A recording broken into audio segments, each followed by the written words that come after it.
Palagay ko ang priority sa dalawang nakalipas na linggo ay tulungan ng ating mga kababayan na nasalanta ng bagyo.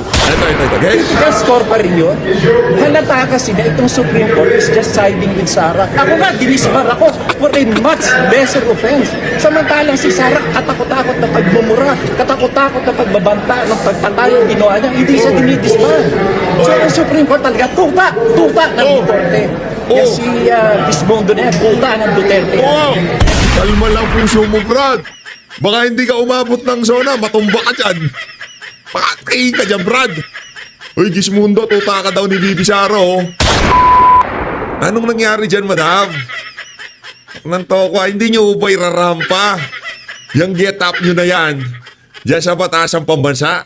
Sayang naman ho ang inyong terno na itim. Hindi daw dadalo itong si Mangga sa zona ng kanyang kapatid. Kasi marami daw importanteng lakad na mas importante diyan sa zona ng kapatid niyang Bangag.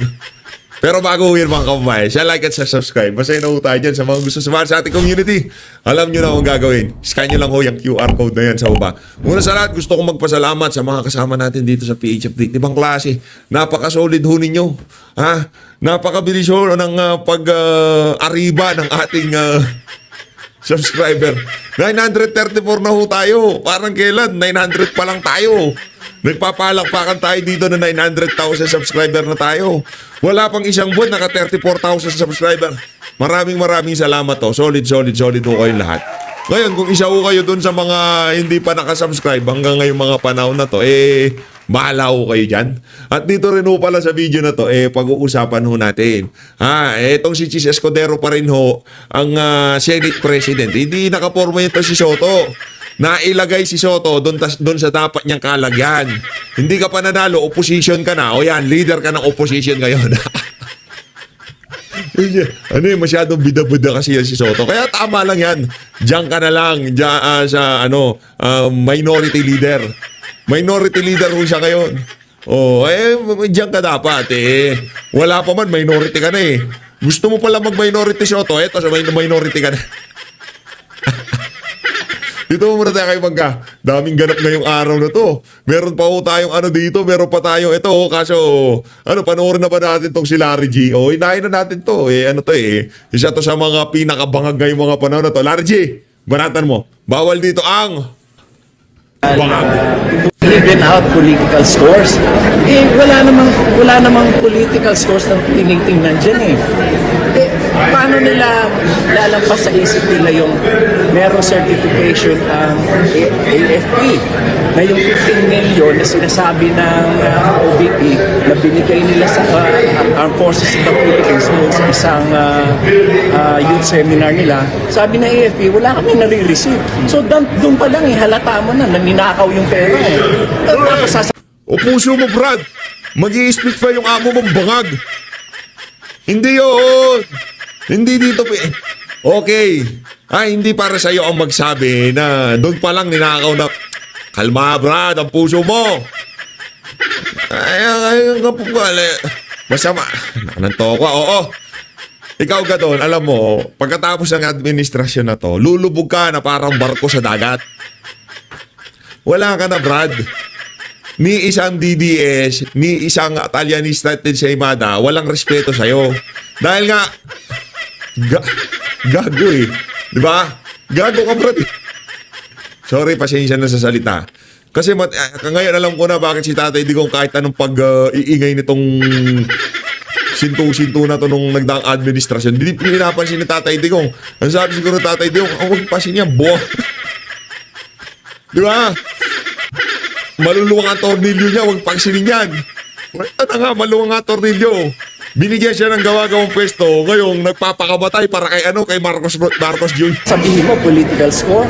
And paano na yung mga Mayor Grace Piatos na isinertify ng PSA that there are above 900 individuals in the list are not existing. Walang mga birth records. Paano mangyayari yun? Even si Chel Joke mo, nagre-reklamo, bakit yung pangalan niya nandun? Political score pa rin yun. Halata kasi na itong Supreme Court is just siding with Sara. Ako nga, dinisbar ako for a month. lesser offense. Samantalang si Sara katakot-takot na pagmumura, katakot-takot na pagbabanta ng pagtatay ang ginawa niya, hindi siya dinidisbar.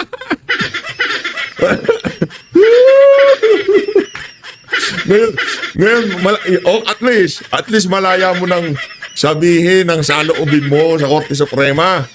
Wala na, malaya ka na. Kung malaya lang.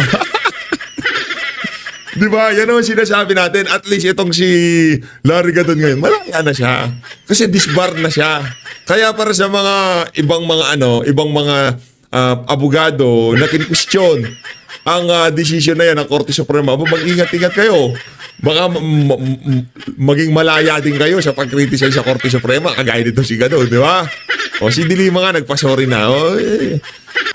Apologies accepted. Diga nga ng Supreme Court, di ba? Apologies accepted. Di ba? Pero ito hindi inaccept eh. Maangas ka pa eh. Kung pwede ka lang tanggalan ng ang tawag dito, ng lisensya ng disbar ng pangalawang i-disbar kita ulit. I-disbar kita ulit. Kung ako kasapi dyan sa court. Every time, lagi ka, ika nga, kung multiverse yan, tapos abogado ka sa lahat ng multiverse na yun, disbar ka sa lahat ng multiverse na yun. Ganun katindi yung pagdidisbar na gagawin ko dito kay Gadon. Tuloy. So, ang Supreme Court talaga, tuta ng Duterte. Yan si Bismondo na yan, tuta ng Duterte yan. Kalma ka lang. Kalma ka lang, Brad. Ulitin natin ang buo para talagang manamnam nyo ang galit. Nitong si Larry G. Buuin natin. Ito. Okay? Political score pa rin yun. Halata kasi na itong Supreme Court is just siding with Sara. Ako nga, dinisbar ako for a much lesser offense. Samantalang si Sara katakot-takot na pagmumura, katakot-takot na pagbabanta ng pagtatay ang ginawa niya, hindi siya dinidisbar. So ang Supreme Court talaga, tuta ng Duterte. Yan si Bismondo na yan, tuta ng Duterte. Kalma lang puso mo, Brad. Baka hindi ka umabot ng zona, matumba ka dyan. Pakatay ka dyan, Brad. Uy, Gismundo, tuta ka daw ni Bibi Sara, Porket na-disbar ka na, okay na yan, ganyan-ganyan. Shit. Kalma ka lang. Parang kailan lang ganyan ginagawa mo sa mga dilawan at tingklawan. Ngayon naman, Supreme Court, yung niya, yung labi niya, nanginginig-nginig pa. Nakakita na ba kayo ng ganun sa personal? Yung tipong galit na galit, yung labi nang gumagano. Brad, kalmahan mo lang. Huwag ka masyadong mainit. Tignan mo mga DDS, mga Duterte supporter, mga DDS vlogger. Ang pupogi namin, ang gaganda. Kasi, kalmado lang kami. Hindi nanginginig-nginig yung labi namin. Mapapabor, hindi pabor sa amin ng decision. Alam namin, nasa tama kami, kaya hindi kami nag-aalburuto sa galit. Di ba? Yun lang naman yung mga kababayan. Pagka alam mo na nasa tama ka, kailanman hindi manginginig ang labi mo sa galit.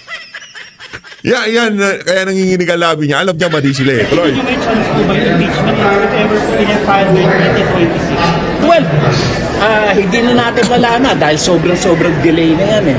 Tsaka yung mga reasons nila like Sara daw was denied due process. Anong denied due process pinagsasabi nyo? Ilang beses sa hearing dito? Ilang beses siyang nag-appear? Ilang beses siyang ayaw pumunta? Ilang beses pinatawag yung mga officials yan? Absence of due process pa rin yan? Anong absence of due process?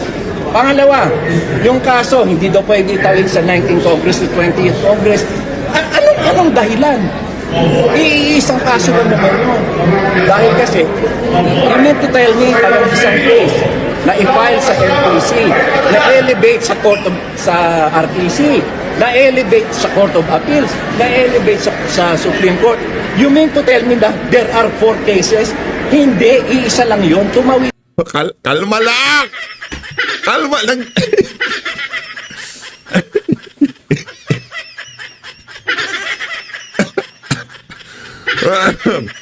Napapaubo na ako sa'yo dito Kalmahan mo lang kasi, Brad. Sorry, pasensya na Natutuwa ako dito kay Larga dun Parang batang nagmamaktol.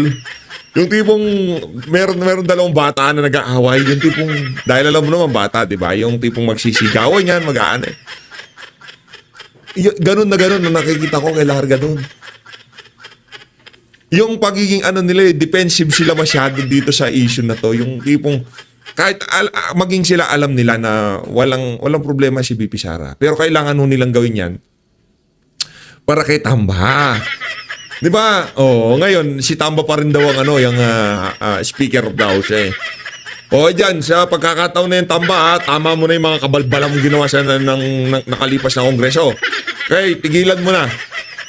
Para hindi ka na napapanatan. Ayusin mo na buhay mo, higa nga. Lang kasi may mga steps na sinusunod. Tsaka sinasabi, wala rin due process. Exactly, yung na nga Senate hearing, yun na nga yung magbibigay ng due process because that is precisely the trial. So ano pinagsasabi ng Supreme Court? Talaga lang kasi maka-Duterte sila. Wag na tayo Pero paano to? Ito sa lalagay si Ariga doon. Hindi ko malaman saan nanggagaling ang utak nitong mama na to. Ito. Tanong ko lang kay Larry G. Ito, paano to, Larry ka doon? Paano to? Tanong ko lang, paano to si Villanueva? Appointee yan ni Marcos Jr., bakit bumoto din siya? Na-i-declare ang unconstitutional yung impeachment laban dito kay VP Sara. Paano masasabing maka-Duterte pati yung appointee na nitong si Marcos Jr.? BBM first CS appointee. Yan Raul B. Villanueva. Ano yan? Bakit pati siya bumoto? Na unconstitutional ang impeachment. Ibig sabihin, yung in-appoint ni Marcos Jr., DDS din? Duterte supporter din? Hindi ho ganun yun. Hindi ganun gumagana yun. Independent yung mga yan. Kahit sino pa nag-appoint sa mga yan. Kung mali ang proseso, kukwestiyonin ng mga yan. Diba? Ang punto dito, appointee ni Duterte, appointee ni Marcos Jr., isa ho ang pagkapinta dyan sa impeachment na yan. Unconstitutional. Ang hatol nung mga appointee ni Duterte, appointee ni Marcos, parehas. Ibig sabihin, may problema talaga. Kaya imbis na manginigal labi mo dyan, Larry G, inom ka ng huwag ka iinom ng malamig na tubig, Larry G, ha? Inom ka ng maligamgam na tubig, baka matumba ka dyan, mahirap na. Ito. Hali na, gutom Mangga na tayo, ako. mangga. Musta? Pasensya, unang-una, nagpakasal yung anak ko, kaya wala ako, kaya bago ang lahat, nais kong magpaumanhin kay Selly, kay Nympha, kay Mian, kay Aaron, kay RG, at sa iba pa na hindi ko nasasagot. Nakita ko lang yung mga text ninyo nung dumating ako. So, na-stuck up pa ako sa Baguio. Nabutan ako ng Baguio kaya ang tagal kong bago makabalik. So, paumanhin na lamang sa mga hindi nasagot at hindi napagbigyan ng kung ano-anong interview. So, You voted for SPGs. nakisama lang ako kay BG at kay Bato. At sana manatiling buo ang tropang Duterte 5.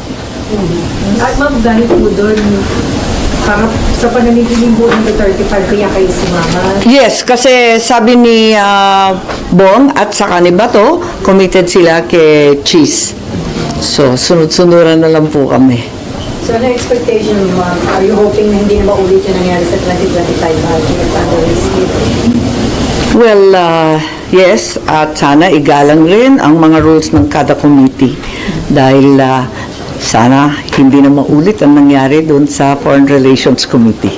Mabalibad ka na ng SONA mamaya sa House? Hindi na ako pupunta dahil nakaschedule pa rin ang walang kamatayang Nutribus at iba pang pagtulong sa ating mga nasalanta ng bagyo. Pupunta ako sa ilang school building at school houses kung saan yung mga bata nag-iintay ng pagkain, ng school supplies na nasira. Pupunta na lamang ako doon. Naka-schedule kasi yun Tuloy-tuloy po kami nag-umpisa nung nauna doon sa Bagyong Krising. Pero saan na po inaasahan nyo sa SONA and PDM? Well, para sa akin, tama na yung magagarang damit at fashion show, tama na yung mahaba at pagarbong mga seremonya tama na yung mga motherhood statements at ang walang katapusang mga datos na hindi naman nararamdaman sa ibaba. Gawa na lang tayo ng to-do list, ng lista ng gagawin sa mga susunod na taon. Simpleng-simple lamang ang pagkain. Ito nga ang flood control na trilyon na ang nawawala at nalunod sa baha. At ang kalusugan at edukasyon ng kada Pilipino. Gawa na lang tayo ng homework list. Yun na lang tayo. Sana ganun na lang kasimple. Ma'am, hindi kayo attend pero makikinig kayo. Siguro. Oo.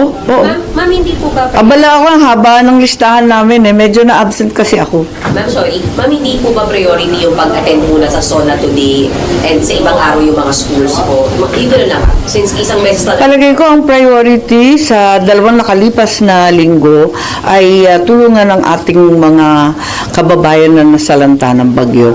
Mukhang maliwanag naman yun. May namatay pa. Kaya talagang kinakailangan. Tutukan natin itong problema ng bagyo.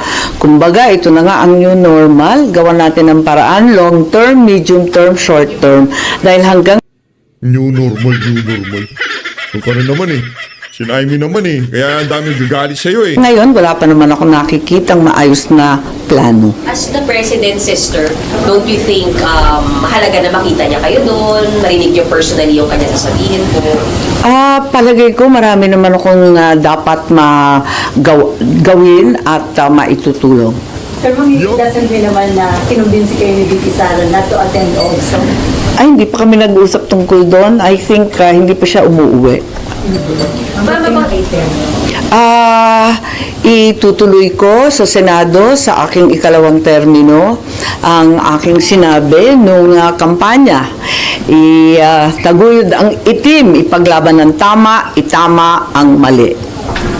Naka-leather ako kasi umuulan. Talaga naman ito talagang ali na to. Oo. Uwi na ho kayo ng Ilocos. Di ho namin kayo kailangan dito. I cast my vote. Ma'am, sa impeachment lang, paano po bang mangyayari? Tingin niyo wala ng trial dahil doon sa SC decision po? Para sa akin, napakaliwanag. Galangin natin ang Korte Suprema at isang tabi ang politika. Total politika naman talaga ang impeachment.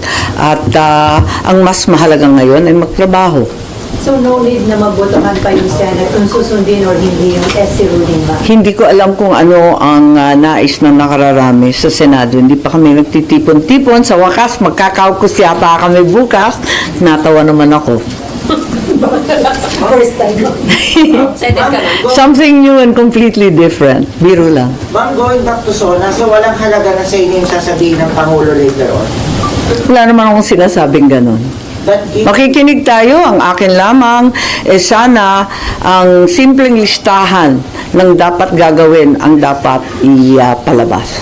Have you spoken to VP Sara about yung nangyaring SC decision? Nagkausap na po kayo ng VP Sara? Does she welcome it?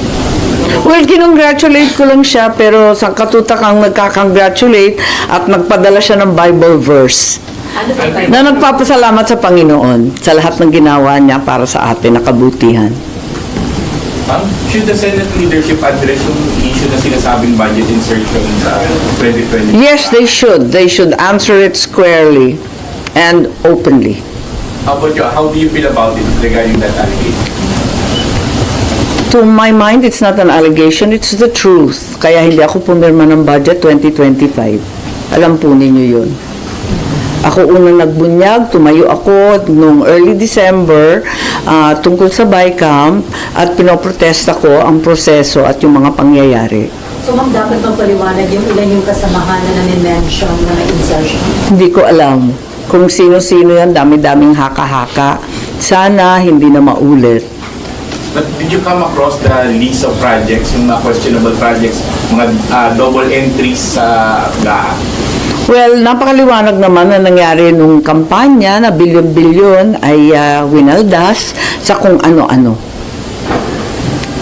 Yung hindi niyo po pag-attend mamaya po sa SONA, won't it be seen as yung dun sa riff niyo po with the President? Hindi, nakikiisa lamang ako sa Duterte Block po at hindi naman talaga pupunta. Hindi pumunta last year si Bongo, si Bato, hindi rin pupunta si Robin, ako rin, si Senator Marcoleta. Hindi ko alam kung ano ang desisyon. Pero nag-usap-usap po kami na hindi talaga pupunta. Yung decision niyo as a block, bakit po hindi kayo pupunta as a Duterte Block? Hindi ko Pinakawalang kapararakang tanong. Ano daw, natural, puro kabalbalan niya nasa sa House of Representatives yung mga pinagagawa ni Marcos Jr. tapos pupunta sila. Kinidnap si Tatay Digong, pinadala sa daig na Madam, ba't nandyan ka? Ano ginagawa mo dyan? alam kasi yun ang napagkasunduan at last year nga like I said sina Bongo at saka sina Bato hindi na pumunta. Pero magkapatid na Villarman, di ba kasama sa Duterte? I think a-attend sila. Ma'am, sorry, sino po sa Duterte Block ulit yung hindi po makakarating mamaya? Kayo po, Ang pagkaalam ko yung apat. kayo po, Robin. Si Marcoleta hindi pa sure. Hindi pa sure yata. Pero parang he will go. is that a statement, ma'am? Yung hindi niya pag-attend kayong apat? And what kind of statement? Ano? Kung a-attend si Sen Dante Marcoleta, naiintindihan ko yun eh. Kumbaga, lahat ng mga nagmata sa kanya, di ba? Yung mga bumanat sa kanya, di ba? Yan ang kumbaga yun yung mga nagsasabing di ako mananalo. O nasaan kayo ngayon, di ba? Parang ganun na. Kung statement yung gusto niya parating? Nasa sa inyo, pero para sa akin, ako personally, talagang ayoko pumunta kasi may napakaraming dapat gawin na para sa akin, urgent and important. Yung sa SONA, makikinig naman tayo. Alam ko na ilalathala naman lahat ng mga sasabihin ni Presidente sa ating mga pahayagan, sa radyo, sa TV, mababasa naman namin yon at masusundan. Samantalang yung mga nangangailangan ng tulong, hindi na makakapag-intay. Okay. Salamat, ma'am. Thank you! Okay na ba? Okay na. Dito na tayo. Wala pa rin kwenta. As usual, manggagamit pa rin ng datingan. Go! Dito tayo. Pro tempore, may I ask this Senator Ronald Bato de la Rosa be recognized to make the nomination. Senator Bato Yun. de la Rosa is recognized for his nominating speech. You may proceed, sir. Thank you, Mr. President. It has been said time and again that when it comes to politics, there are no permanent friends, no permanent enemies, only permanent interests.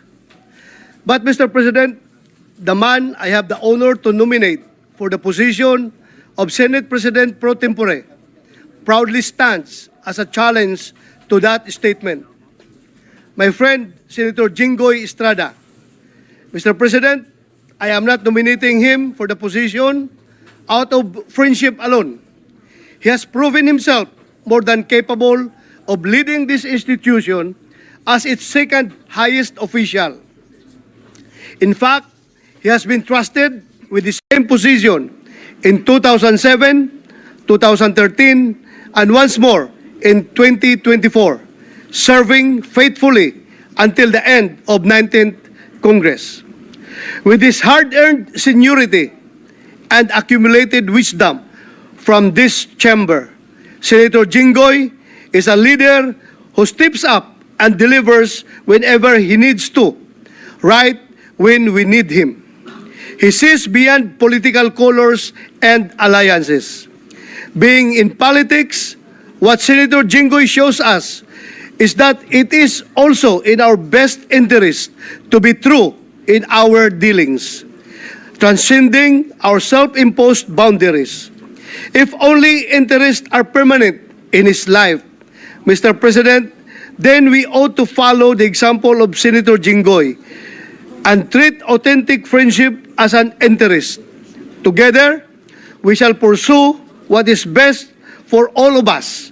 This is his brand of leadership, and it is one that I can definitely stand behind. Back then, I had the duty of guarding and ensuring the safety and security of Senator Jinggoy while he was vacationing at the PNP Custodial Center. I can personally attest to the impeccable character of his person. Wherever chamber he may be in, his body may have been imprisoned, but his ideas and aspirations for the poor remained free. Sorry. Paulit-ulit, lagit-lagi, kagaya ni Pangulong Irap, para sa masa, para sa mahirap. As he himself puts it, he is indeed a man of conviction. It is therefore Bulahan yan, Sen Batos. Bali pa, ano na tayo, o, punta na tayo dun sa kay Cheese. Kay Cheese na tayo. Rekta na tayo kay Cheese, ha? Dito tayo kay Senator Alan Cayetano. Thank our colleagues for this opportunity to nominate a man who, to many of us, is an untamed brother. When we agree with him 101%. When we disagree with him in a manner that brothers fiercely disagree. But one thing we can say is that he is always there for us. He is always in the session hall. He loves the work of building consensus. He wants the right laws to be passed. He wants to protect this nation. His record speaks for itself, Mr. President. So, Mr. President, it's a great privilege to be one of those who will nominate, but also to ask our people to not only look at present news, social media, judge day by day certain actions, but put Joel Villanueva under the microscope. And when you put him under the microscope, you will see that he is seeking to build this nation. He is seeking God's kingdom here on earth.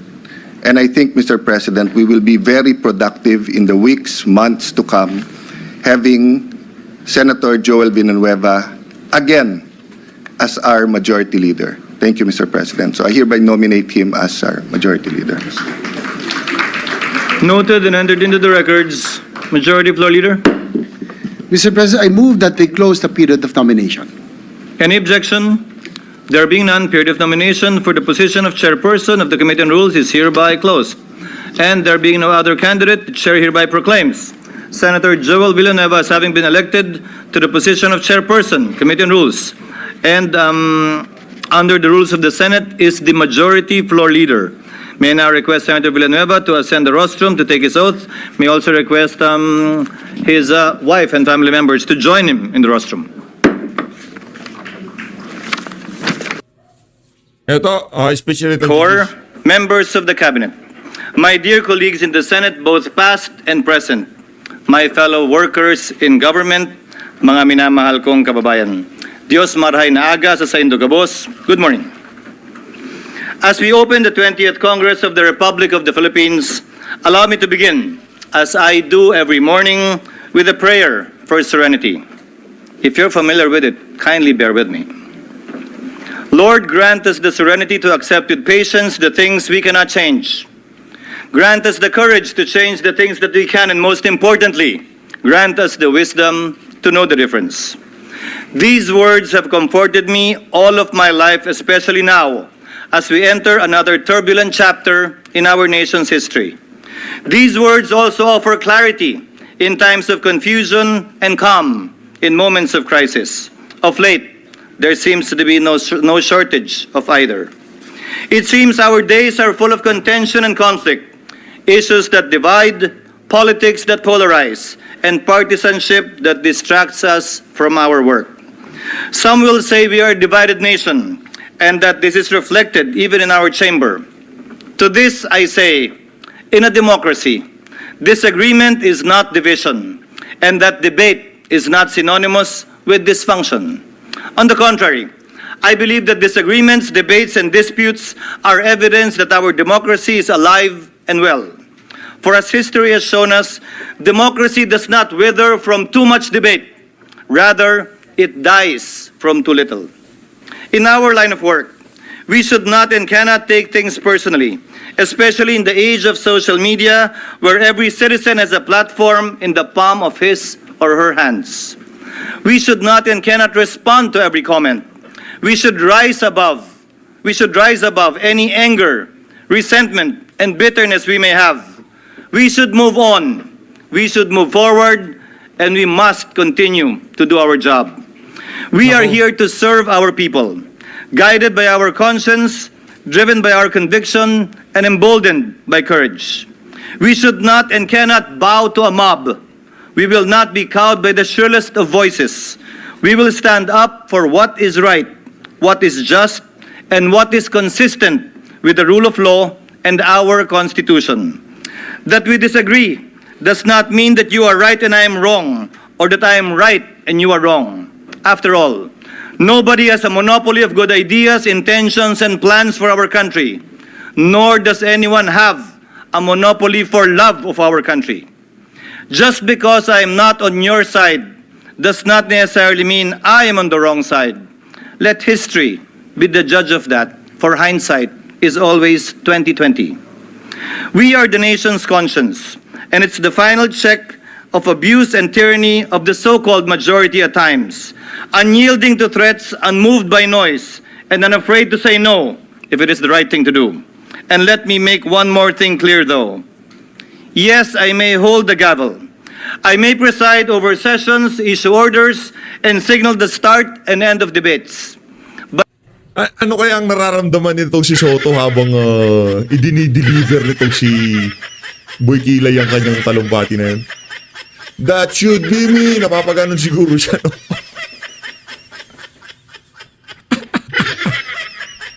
But this Senate is not mine alone to lead.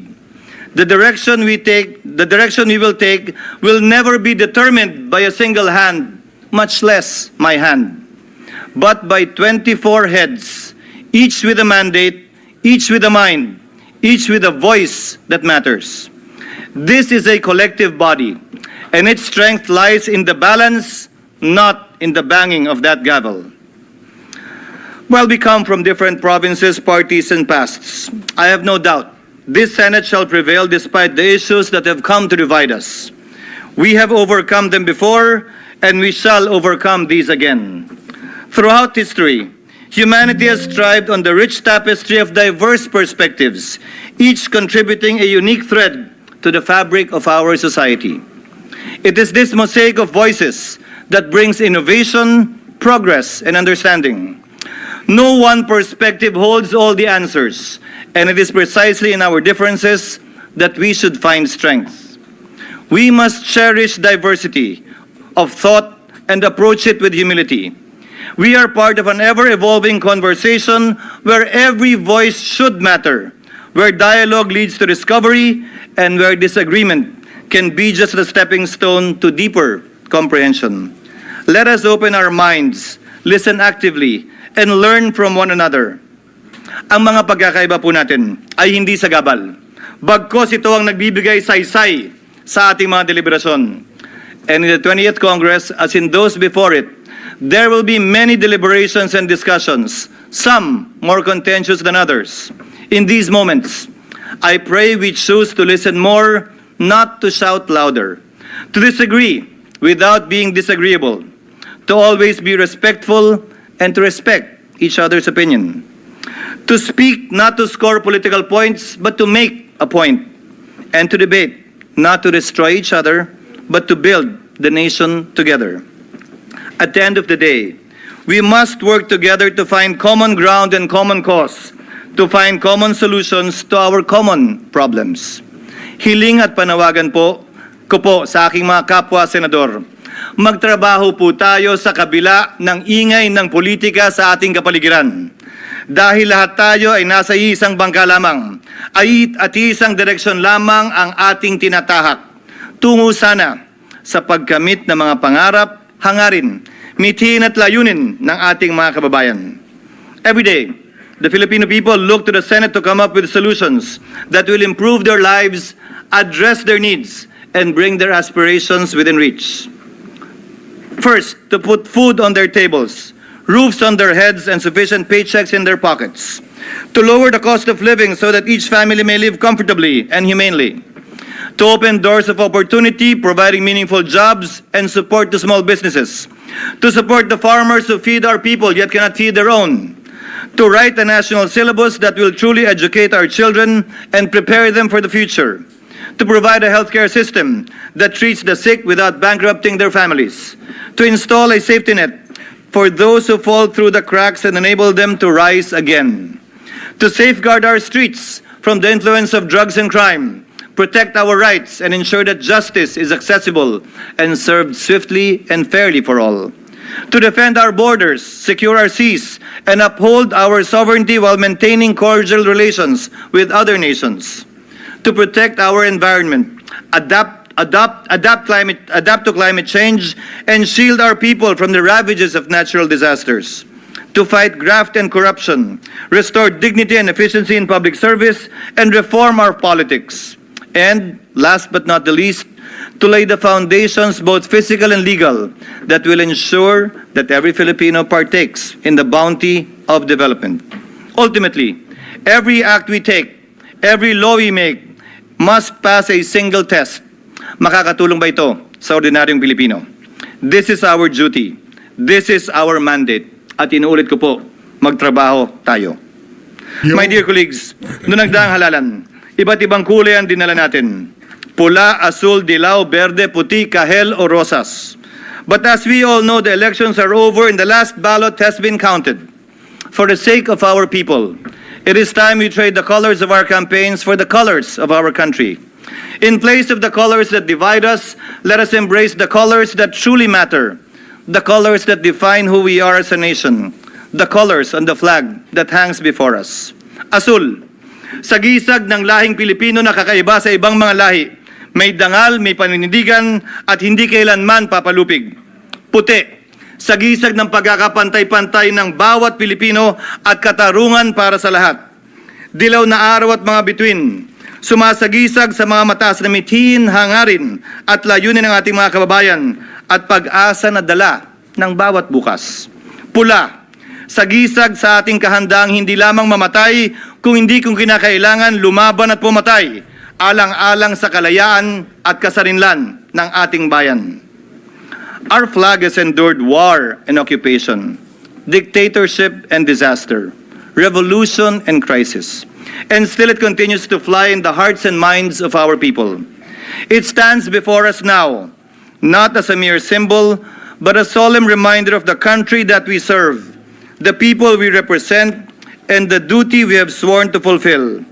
Isa siyang paalala, hindi tayo nandito para sa sarili nating interes o interes ng isang partido o individual.